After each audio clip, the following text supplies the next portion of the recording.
మరో బ్రేకింగ్ చూస్తున్నా వైసీపీ ఉమ్మడి కృష్ణా జిల్లాల అభ్యర్థుల ఎంపిక దాదాపు కొలిక్కి వచ్చినట్టుగా తెలిసింది. అనూహ్యంగా అభ్యర్థులను వైసీపీ నాయకత్వం మార్చేసినట్లు తెలిసింది. ఇక దాదాపు 90% సిట్టింగ్లకు ట్రాన్స్ఫర్ చేసేందుకు వైసీపీ బాస్ వైఎస్ జగన్ సిద్ధమయ్యారు. గన్నవరం ఎమ్మెల్యేగా ఉన్న వల్లభనేని వంశీమోహన్ ను విజయవాడ పార్లమెంటుకు పంపించేందుకు నిర్ణయం తీసుకున్నట్లుగా తెలిసింది. ఇక విజయవాడ తూర్పుకు సామినేని ఉదయభాను, విజయవాడ పశ్చిమకు మేయర్ రాయన భాగ్యలక్ష్మి, మైలవరంకు జోగి రమేష్ ను పంపిస్తున్నట్లుగా తెలిసింది. ఇక నందిగామ సీట్ కు కూడా అభ్యర్థిని మార్చేస్తున్నట్లుగా తెలిసింది. అమర్లపూడి కీర్తి సౌజన్యను కేటాయించబోతున్నట్లుగా తెలిసింది. పెడన నుంచి ప్రాతినిధ్యం వహిస్తూ మంత్రిగా ఉన్న జోగి రమేష్ ను మైలవరం పంపించబోతున్నట్లుగా తెలిసింది. తిరువూరుకు రక్షణ నిధికి బదులు మాజీ ప్రభుత్వ అధికారిని నియమించే అవకాశం కూడా ఉన్నట్లుగా తెలిసింది. పెనమలూరు నుంచి ప్రాతినిధ్యం వహిస్తూ మంత్రిగా ఉన్న పార్థసారథిని గన్నవరానికి పంపిస్తున్నట్లుగా తెలిసిందే.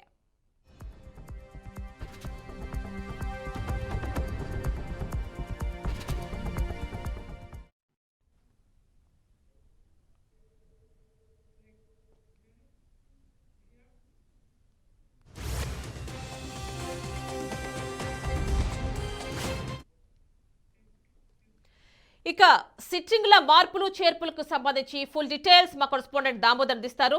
దామోదర్, చెప్పండి, రీసెంట్ గా మరికొంతమంది సిట్టింగ్లను మారుస్తున్నట్టుగా తెలుస్తోంది. ఫుల్ డీటెయిల్స్ ఇవ్వండి.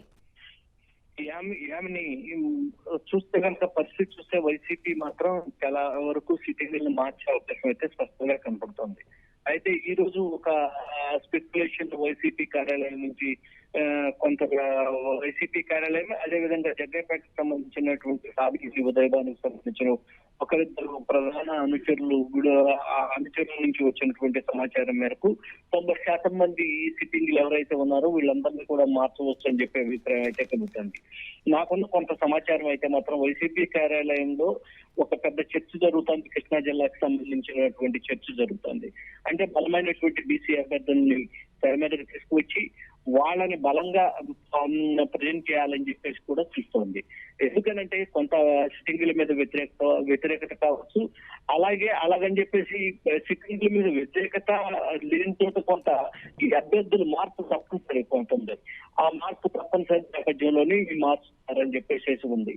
కానీ ఈ రోజు వచ్చినటువంటి స్పెక్యులేషన్ కనుక చూస్తే దాదాపుగా 90% సీట్లు మార్పు అని చెప్పేసి ఒక ఇది అయితే మాత్రం బలంగా వినపడుతుంది.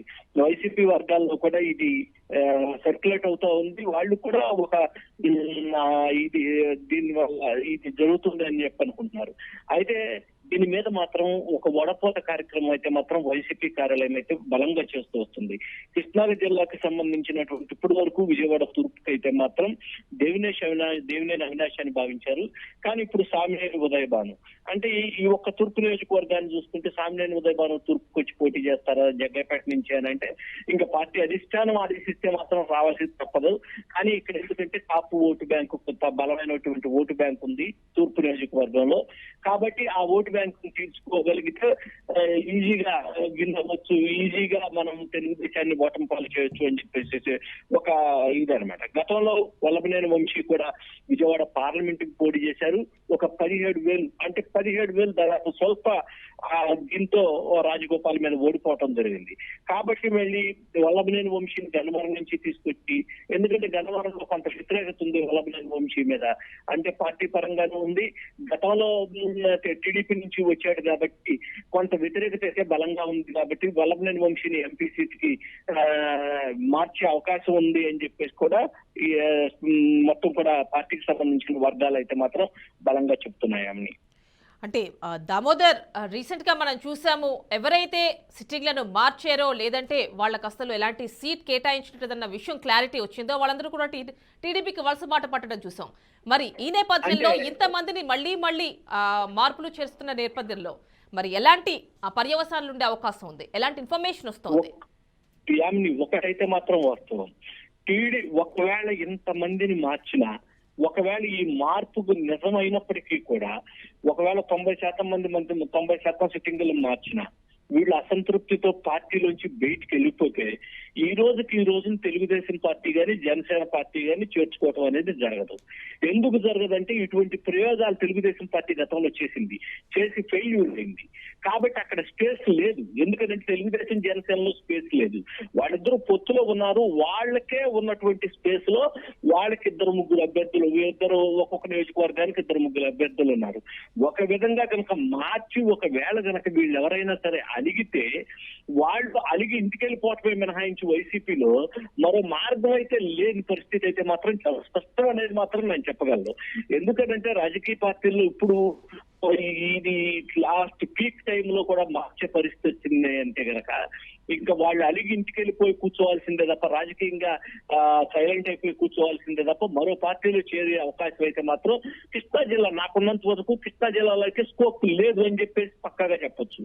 ఫ్యామిలీ అంటే దామోదర్ మధ్యాహ్నం అంబటి లైవ్ చూసాము. ఆ సందర్భంలో అసంతృప్తులు ఎవరు లేరు అని చెప్పి ఆయన వ్యాఖ్యానిస్తున్నారు. నిజంగానే అవుననుకోవచ్చా? నిజంగా అయితే ఒక విధంగా చెప్పాలంటే అసంతృప్తులు లేరు అని చెప్పేట అంబటి రాంబాబు గారు ఏదైతే చెప్పారో అదైతే వాస్తవం కాదు అనేది చెప్పాలి. ఎందుకు చెప్పాలి అని అంటే అసంతృప్తి అనేది ఇంకా పూర్తి స్థాయిలో తెలియదు, ఇంకెవరికి బయటికి తెలియదు. ఇంకా ఆ అభ్యర్థులు ఖరారయ్యి ఈ సిట్టింగ్లు అందరూ కూడా మార్పు జరిగిన తరువాత ఇదిగో ఈ 83 మంది అభ్యర్థులు లేదంటే కృష్ణా జిల్లాలో ఈ 9 మంది అభ్యర్థులు మార్పు అనేది పూర్తిగా తెలిసిన తరువాత మాత్రమే అసంతృప్తి బయటపడుతుంది.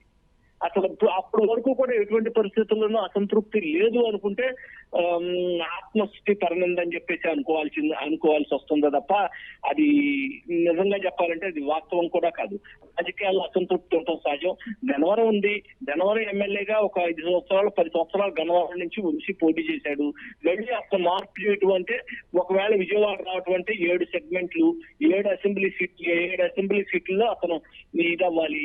ఇవన్నీ కూడా అతను ఒక అసెంబ్లీకే పరిమితం అయ్యి నేను గన్నవరం అభ్యర్థిగా మళ్ళీ పోటీ చేస్తాను అనుకున్న వ్యక్తి అతను మార్చేటప్పటికి ఒక అసంతృప్తి అయితే మాత్రం ఉంటుంది. ఆ అసంతృప్తి అయితే మాత్రం ఇప్పుడు బయటపడదు. ఇప్పుడు వడపోత దశలో ఉంది కాబట్టి ఎటువంటి పరిస్థితుల్లోనూ బయటపడరు. వడపోత దశ దాటి ప్రకటించే దశలో మాత్రం అసంతృప్తి ఏంటి అనేది అది ఏ రాజకీయ పార్టీ అయినా కావచ్చు, అది అప్పుడే బయటపడే అవకాశం ఉంది. అంటే దామోదర్ ఎవరైతే అసంతృప్తులు ఉన్నారో వాళ్ళకి కేవలం టీడీపీ జనసేన మాత్రమే ఆనవాళ్ళు అనుకోవచ్చా? అంటే అక్కడికి వెళ్ళడానికే ఛాన్స్ ఉంది అనుకోవచ్చా? ఎందుకంటే అక్కడైతే మీకున్న అనుభవంతో అని చెప్పి ఇంతకు ముందు ఒక విషయం చెప్పారు.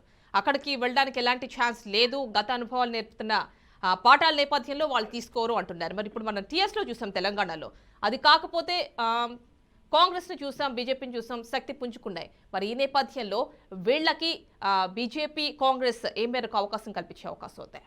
ఒక విధంగా చెప్పాలి అంటే మాత్రం ఒకవేళ బీజేపీ లాంటి పార్టీ కాంగ్రెస్ పార్టీలో అయితే మాత్రం కొంత చేరే ఛాన్స్ అయితే ఉంటే అవకాశం అక్కడ ఉండొచ్చు. ఎందుకంటే అయితే బీజేపీ ఎవరితో వెళ్తుంది అనేది తెలియదు కాబట్టి ఒక విధంగా కాంగ్రెస్ పార్టీలో కొంత చేస్తే ఛాన్స్. కానీ ఇక్కడ ఉన్న పరిస్థితి ఏంటంటే చాలా ఆంధ్రప్రదేశ్ లో మాత్రం డిఫరెంట్ రాజకీయం.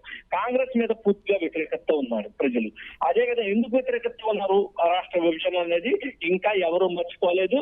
ఇంకా ఎవరు కూడా ఆంధ్రప్రదేశ్ లో ఎవరు కూడా కాంగ్రెస్ ని ఉపేక్షించే పరిస్థితిలో లేరు. ఇంకొకటి బీజేపీ మీద వ్యతిరేకత 100% వ్యతిరేకత ఉన్నారు. ఎందుకంటే ఒకవేళ వ్యతిరేకత లేరు అని చెప్పినా కూడా అది వాస్తవం కాదు. ఎందుకు వ్యతిరేకత ఉన్నారు? బీజేపీ పరోక్షంగా వైఎస్ జగన్మోహన్ రెడ్డితో వెళ్తుంది కాబట్టి బీజేపీతో ఉన్నారు. అదేవిధంగా అమరావతి రాజధాని కావచ్చు, విశాఖపట్నం స్టీల్ ప్లాంట్ కావచ్చు, వీటన్నిటిలో బీజేపీ పాత్ర ప్రమేయం ఉంది కాబట్టి చాలా వ్యతిరేకత ఉన్నారు. వీళ్ళందరూ ఒకవేళ పోటీ చేయాలి ఇక తప్పనిసరి అయిన పరిస్థితి అయితే మాత్రం ఈ 2 పార్టీలకే ఉన్నటువంటి ఆప్షన్. కానీ బీజేపీతో టీడీపీ జనసేన కలిసి వెళ్తుంటే మాత్రం వెళ్ళి ఆ ఆప్షన్ మూసిపోతుంది. ఎందుకంటే బీజేపీలో కూడా చేరే అవకాశం ఉండదు. ఇక ఉండే ఒక అవకాశం కాంగ్రెస్ పార్టీకి ఎంత ఉంది? 1.5 ఓటు బ్యాంకు, 1.5% ఓటు బ్యాంక్ కూడా లేదు. అటువంటి పరిస్థితుల్లో కాంగ్రెస్ పార్టీ 1 సీటు 2 సీట్లు కూడా విందే ఛాన్స్ ఆంధ్రప్రదేశ్ లో లేదు. ఆ పరిస్థితుల్లో వీళ్ళు వెళ్తారా అంటే వెళ్ళకపోవచ్చు అని చెప్పాలి వాస్తవంగా. దామోదర్, మరి ఈ అసంతృప్తుల నేపథ్యంలో వీళ్ళు రెబల్స్ గా మారితే ఎలాంటి నష్టం జరిగే ఛాన్స్ ఉంది? ఒకటి యామిని, ఎవరైనా సరే ఒక రాజకీయ పార్టీ నుంచి కనుక తనకు సీటు రాలేదని రెబల్ గా పోటీ చేస్తే ఆ రెబల్ గా పోటీ చేసిన అభ్యర్థి గెలిచిన దాఖలాలు అతి తక్కువ సందర్భాల్లో మాత్రమే ఉన్నాయి. ఎందుకనంటే రెబల్ గా ఒక ఇండిపెండెంట్ గుర్తు మీద పోటీ చేయడం ఇంకా వేరు, ఒక రాజకీయ పార్టీ ఆ రాజకీయ పార్టీ సింబల్ మీద పోటీ చేయడం వేరు. ఒక అభ్యర్థి కనుక ఈ అసంతృప్తితో ఒకవేళ రెబల్ గా బరిలోకి దిగితే తన పార్టీని తాను ఓడించడానికి పనికొస్తాడేమో కానీ తన పార్టీకి సంబంధించిన అభ్యర్థిని ఓడించడానికి పనికొస్తాడేమో కానీ ఇతను గెలిచే సందర్భం అయితే మాత్రం ఇతను గెలిచే అవకాశాలు అయితే మాత్రం చాలా తక్కువ ఉంటాయి. రెబల్ గా పోటీ చేసినప్పుడు ఆ ఓట్ల శాతం కూడా చాలా తక్కువ వస్తుంది. ఎందుకంటే చాలా కాన్ఫిడెన్స్ ఉండొచ్చు, రాజకీయ నాయకుడికి నేను రెబల్ గా పోటీ చేస్తే నేను విజయం సాధిస్తానని ఒక పెద్ద కాన్ఫిడెన్స్ ఉండొచ్చు. కానీ రెబల్ గా పోటీ చేసినప్పుడు మాత్రం ఓటు అనేది మాత్రం చేయలేదు. అతను తీసుకెళ్లేది ఒక 10-12% ఉండొచ్చు. ఆ 10-12% కూడా ఎంత కష్టపడితేనో ఎంత ఇది చేస్తేనో వచ్చే అవకాశం ఉంటుంది. ఆ 10-12% చేసినప్పుడు ఎవరైతే రెబల్ గా పోటీ చేస్తారో ఆ రెబల్ కి సంబంధించినటువంటి పార్టీ ఏదైతే ఉందో అతను బయటకు వచ్చిన పార్టీ ఏదైతే ఉందో ఆ పార్టీయే ఓటమి పాలవుతుంది. Yamini. Right Damodar, thank you.